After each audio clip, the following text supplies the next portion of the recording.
നമ്മളെ നാട്ടില് ഇങ്ങനത്തെ സാധനം പണ്ടേ ഉള്ളതാണ്. ഇതെന്ന് വെച്ചാൽ നിലത്ത് ഇതിൻ്റെ അടിയിലെ കേങ്ങ്, ഇത് മുകളിലേതാണ് കാത്ത്. ഇതെന്ന് പറഞ്ഞാൽ നമ്മള് പണിക്കെല്ലാം പോയിട്ടാകുമ്പോൾ കാറ്റിനിങ്ങനെ വീണിട്ടാകുമ്പോൾ മേലത്തെ ചുണങ്ങ് എടുത്തിട്ട് കടിച്ചു തിന്നും വിശപ്പിന്.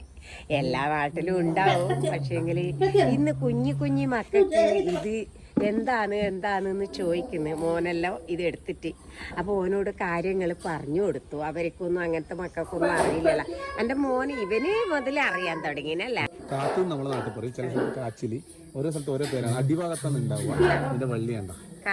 ഇതിന്റെ ഏകദേശം ഇത് കഴിഞ്ഞിട്ടാകുമ്പോൾ ഇത് കുറേ ആയിട്ട് മൊത്തമെല്ലാം ഇത് ഉണങ്ങി കഴിയുമ്പോൾ ഈ വള്ളിയെല്ലാം ഉണങ്ങിയിട്ടാകുമ്പോൾ മണ്ണിന്റെ അടിയിൽ നിന്നാണ് നമ്മൾ ഇത് കളിച്ചെടുക്കല്. ഒരുപാട് ആഴത്ത് പോയിട്ട് ഇത് കാച്ചില്, ആ കാച്ചിലിന്റെ മുകളിലേക്ക് പോയ വള്ളീന്റെ മുകളിൽ നിന്ന് ഈ സാധനം എല്ലായിടത്തും ഉണ്ടാവും കേട്ടോ. നമ്മുടെ ഇത് കിട്ടിയതുകൊണ്ട് നമ്മളിന്ന് കവിക്ക് കൊടുക്കാൻ വേണ്ടി ആക്കുന്നുണ്ട്. അപ്പോൾ